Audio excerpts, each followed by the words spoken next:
Look, your tomatoes are yellowing. Your flowers are blooming 2 weeks late. You planted the same seed varieties as your neighbor. You watered on the same schedule. You even spent more at the garden center than they did. And their beds look full and green and alive, while yours looks like it's just barely hanging on. And you cannot figure out why. You've tried new fertilizer. You've tried better mulch. You've tried watering more, then less, then more again. And every spring, you start over with that same quiet frustration, thinking maybe this year something will finally click. I'm Jerry Davis, and I've spent years working in gardens, designing landscapes, advising homeowners, and digging my hands into more soil types than I can count. And the number one problem I run into, the one that explains almost everything else that goes wrong in a home garden, is not the plants people pick.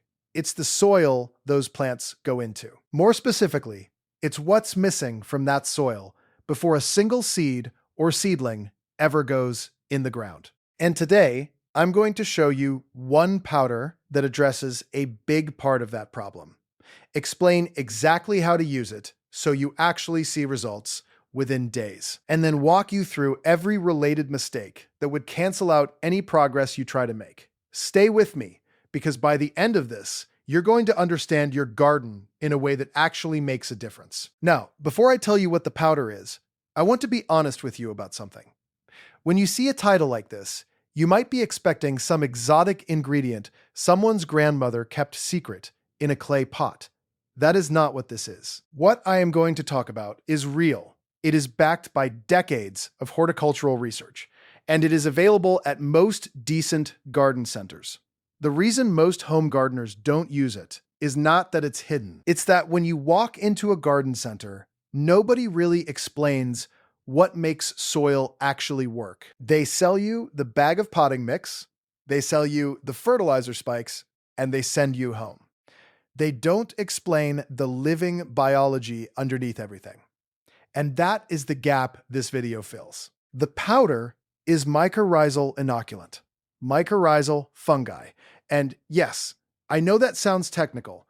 Stick with me for 30 seconds because this is genuinely important. Mycorrhizal fungi are microscopic organisms that form a relationship with plant roots. When you add them to the soil around your plants, they attach to the root system and extend it by a factor of hundreds, sometimes thousands, depending on the plant and the soil. Think of your plant's roots as hands.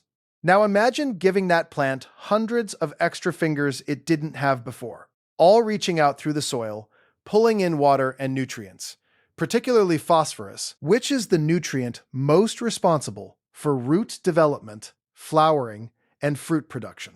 That is what mycorrhizal fungi do. And yes, when you apply them correctly, you can start to see the difference in as little as 5 to 7 days, because the plants stop stalling, start establishing, and begin pulling resources they couldn't access before. Here's where people mess up even with this.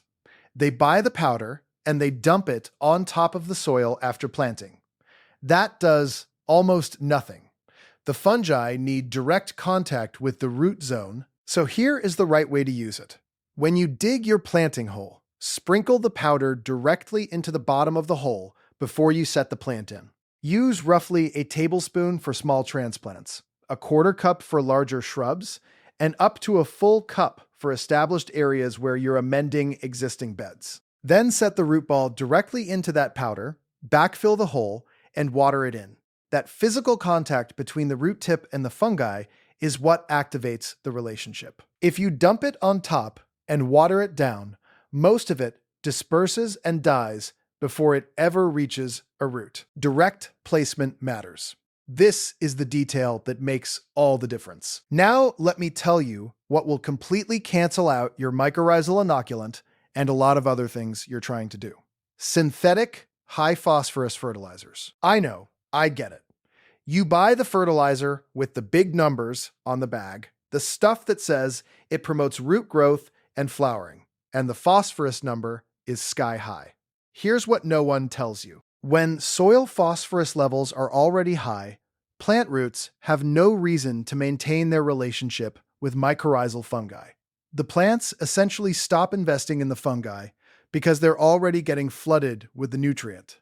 You apply an expensive biological inoculant, and then you fertilize it to death the same week. Use a low phosphorus, balanced organic fertilizer when you're working with mycorrhizal products, or skip the synthetic fertilizer entirely for the first few weeks and let the biology get established. And while we're talking about soil, can we please address the clay soil problem? Because I see this constantly. A homeowner moves into a new house. The contractor has scraped the topsoil during construction, and they've been left with a dense, gray, compacted clay subsoil. Then they plant directly into that clay, wonder why nothing drains, wonder why their roots rot, and assume they just have a black thumb. You do not have a black thumb. You have compacted clay soil, and no plant on Earth is going to thrive in that without some intervention first. Before you plant anything in a clay-heavy bed, you need to work in organic matter. Aged compost is your best option. Work in at least 3 to 4 inches of compost into the top 12 inches of soil. That breaks up the clay structure, improves drainage, feeds the soil biology, and gives roots somewhere to actually go. This is not optional. Planting in raw, unmodified clay and hoping for the best is like pouring foundation mix on wet sand and calling it done. The opposite problem is sandy soil, and people mess that up differently. Sandy soil drains fast, which sounds nice until you realize your plants are drying out between waterings. Nutrients are leaching straight through before roots can access them. And every rain event is basically flushing your soil amendments down past the root zone. Same solution though, organic matter, compost, and in this case, I'd also recommend mixing in some biochar. Biochar is a charcoal-based amendment that essentially acts like a sponge, holding onto water and nutrients in fast-draining soils. 1 part biochar to 3 or 4 parts compost mixed into sandy beds makes a meaningful difference. And before someone asks, yes, biochar is available as a powder or granule from most specialty garden suppliers and even on Amazon. Now let's move into some of the watering mistakes that undermine everything else you're doing. Because no amendment, no powder, no biology survives consistently wrong watering. The most common watering mistake I see is light daily watering. And I understand why people do it. It feels responsible. You're out there every morning with the hose, giving everything a drink. But here's the problem.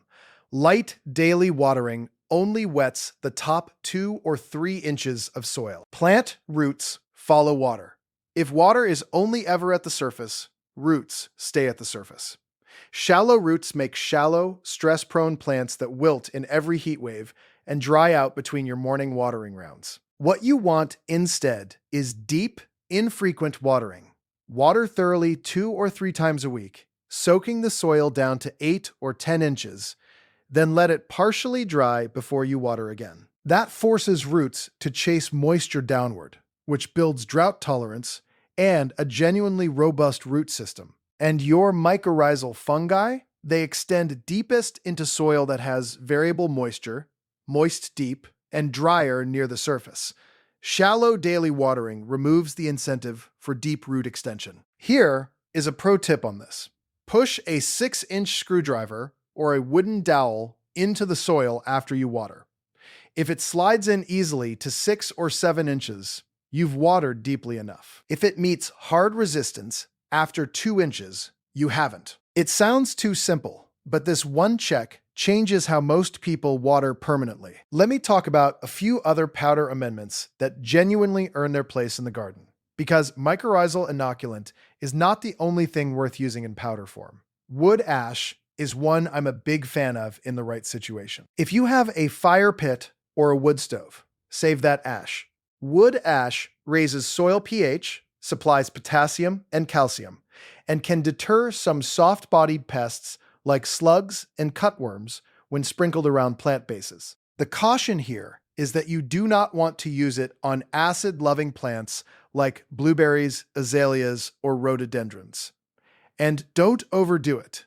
1 cup scattered over a 10 square foot bed once a season is plenty. More than that, and you start pushing pH too high, which locks out nutrients like iron and manganese, even if those nutrients are physically present in your soil. Bone meal powder is another one I recommend specifically for root vegetables, bulbs, and anything you're establishing from transplant. Bone meal is a slow-release phosphorus source, which is different from synthetic phosphorus fertilizers because it releases gradually rather than flooding the soil all at once. Work it into your planting hole at roughly a quarter cup per plant for perennials, or broadcast at 2 to 3 pounds per 100 square feet before planting a vegetable bed, and work it in. Tulip and daffodil bulbs particularly love bone meal in the fall. You tuck those bulbs in with a dusting of bone meal, and the root systems they establish before winter are significantly stronger. Kelp meal is the third powder worth having on hand. It's a seaweed-derived powder that's loaded with trace minerals and natural growth hormones, specifically cytokinins, which stimulate cell division and lateral root development. It's not a primary fertilizer, meaning it won't substitute for your nitrogen source. But as a supplement, it sharpens overall plant performance, especially in soils that are nutritionally thin or that have been worked hard over multiple growing seasons. Work kelp meal into your beds at transplant time, or use it as a top dressing in early spring. And then there's Epsom salt, which I have to address carefully because it is wildly overhyped online. Epsom salt is magnesium sulfate.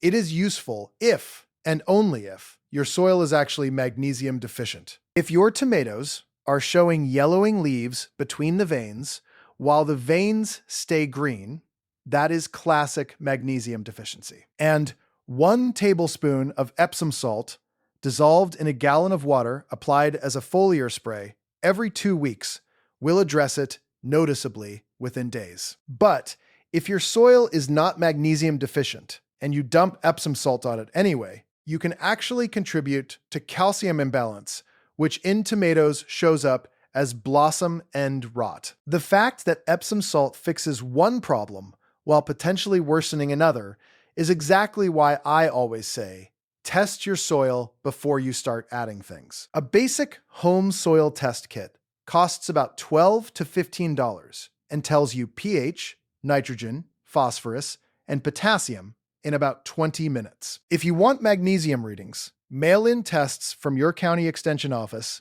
include it for usually under $30. That information is worth more than any product recommendation I or anyone else can give you, because it tells you what your specific soil actually needs instead of what you assume it needs. Now, let me move over to the mistakes that happen before any amendment gets added, because this is where I see people waste money and time at the planting stage. Planting too close together. I see this in almost every new garden. Someone buys 6 or 8 plants at the nursery, brings them home, and spaces them about 12 inches apart because they look small and sparse otherwise. 6 months later, everything is crowded. Airflow between plants is poor, you've got fungal issues, and the stronger plants are shading out the weaker ones. Every plant you buy has a mature spread listed on the tag. That small salvia that's 4 inches across in the pot can spread to 2 feet in 18 months. That ornamental grass looks like a polite clump, but will be 3 feet wide in 2 seasons. Plant for where things will be, not where they are. Yes, the bed will look thin the first year. That is correct.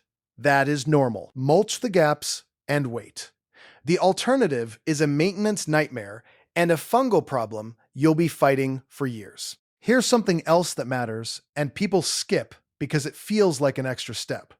Soil testing for pH before planting, especially in new beds or areas near concrete foundations, driveways, or old construction. Concrete leaches lime, which raises pH dramatically over time. You can have beautiful, well-composted soil in a bed next to your house foundation that is so alkaline, nothing will perform correctly, especially acid-preferring plants. This is why your hydrangeas against the house might not be giving you those big blooms you see in every garden magazine. It might not be pruning, it might not be variety, it might literally be that the pH is 7.5 or higher, right against that wall, and the plants cannot access iron properly at that pH, which means chlorotic, off-color, underperforming plants, no matter how much you fertilize. The fix is sulfur powder. Elemental sulfur, which you can get in powdered form, lowers pH gradually over weeks and months. It is not instant, but it is effective. And yes, it comes in powder form. Apply according to package instructions based on how many points of pH you need to drop, and retest in 60 days. Before you hire a landscaper or a garden crew, and this is especially important, have a basic soil test done first and share the results with whoever you're hiring. Most landscaping companies will not test your soil before planting.